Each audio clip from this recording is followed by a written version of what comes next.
ఉన్నత విద్య కోసం చేసే ప్రయత్నాల్లో ఆటంకాలు ఎక్కువగా వస్తున్నప్పుడు, అలాగే విదేశాలకు వెళ్ళి చదువుకోవాలని చేసే ప్రయత్నాల్లో ఆటంకాలు ఎక్కువగా వస్తున్నప్పుడు, ఉన్నత విద్య ప్రయత్నాల్లో ఆటంకాలను అధిగమించటానికి కొన్ని ప్రత్యేకమైన విధి విధానాలు పాటించాలి. ఎవరైనా సరే విద్యార్థులు ఉన్నత విద్య కోసం చేసే ప్రయత్నాల్లో ఆటంకాలు ఎక్కువగా వస్తూ ఉన్నట్లయితే, వరుసగా 21 రోజులు గణపతిని తెల్ల జిల్లేడు పూలతో పూజించాలి.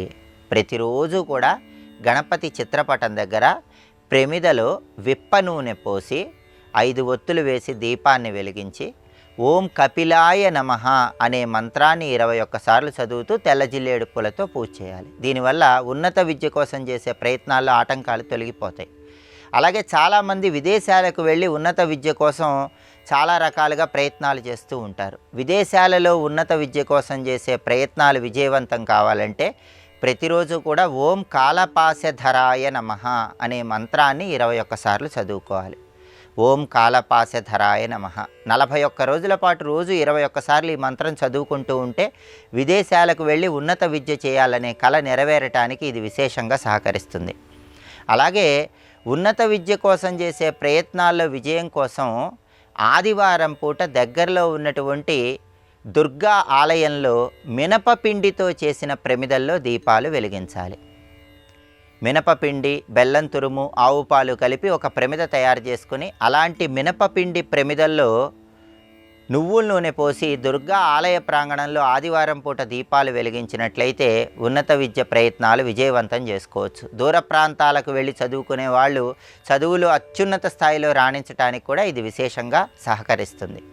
అదేవిధంగా ఎవరైనా సరే వీలైనప్పుడల్లా సోమవారం పూట పక్షులకి, పావురాలకి గింజలు ఆహారంగా వేయటం, శుక్రవారం పూట పనస తొనలు ఎవరికైనా పంచిపెడుతూ ఉండటం ద్వారా కూడా ఉన్నత విద్య కోసం చేసే ప్రయత్నాల్లో విజయాలను అందిపుచ్చుకోవచ్చు.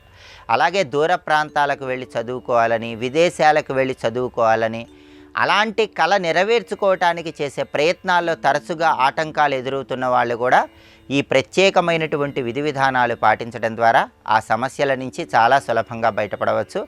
అలాగే ఎవరైనా సరే ఇంట్లో విద్యార్థులు బాగా చదువుకొని ఉన్నత విద్య ద్వారా అత్యున్నత స్థాయికి ఎదగాలని భావించే వాళ్ళు ఇంటి ఆవరణలో పడమర దిక్కు వైపు ఖాళీ ప్రదేశంలో కొబ్బరి మొక్క నాటితే చాలా మంచిది.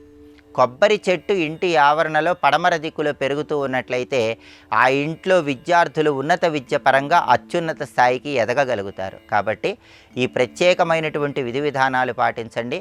అలాగే ఉన్నత విద్య కోసం చేసే ప్రయత్నాల్లో విశేషంగా కలిసి రావాలంటే విద్యార్థులు ఆదివారం పూట పుట్ట పూజ చేయండి. ఆదివారం మీకు దగ్గరలో ఉన్నటువంటి పుట్ట దగ్గరకు వెళ్ళి పుట్ట మీద పసుపు కుంకుమ చల్లి పుట్టలో పాలు పోసి పుట్టకు ఇరువైపులా చలిమిడి నివేదన చేసి పుట్ట చుట్టూ ప్రదక్షిణలు చేయండి. దీనివల్ల కూడా ఉన్నత విద్య కోసం చేసే ప్రయత్నాలు విజయాలు అందిపుచ్చుకోవచ్చు. విదేశాలకు వెళ్ళి ఉన్నత విద్య చేయాలని భావించే వాళ్ళు చంద్రుడు, శుక్రుడు, రాహువు, కేతువు ఈ 4 గ్రహాల బలాన్ని తప్పనిసరిగా పొందాలి. ఈ 4 గ్రహాల బలాన్ని అందిపుచ్చుకోవాలంటే ఈ ప్రత్యేకమైన విధి విధానాలు విశేషంగా సహకరిస్తాయి. ఇవి పాటించండి. ఉన్నత విద్య పరంగా అద్భుతమైన శుభ ఫలితాలు సిద్ధింపజేసుకోండి. నమస్కారం.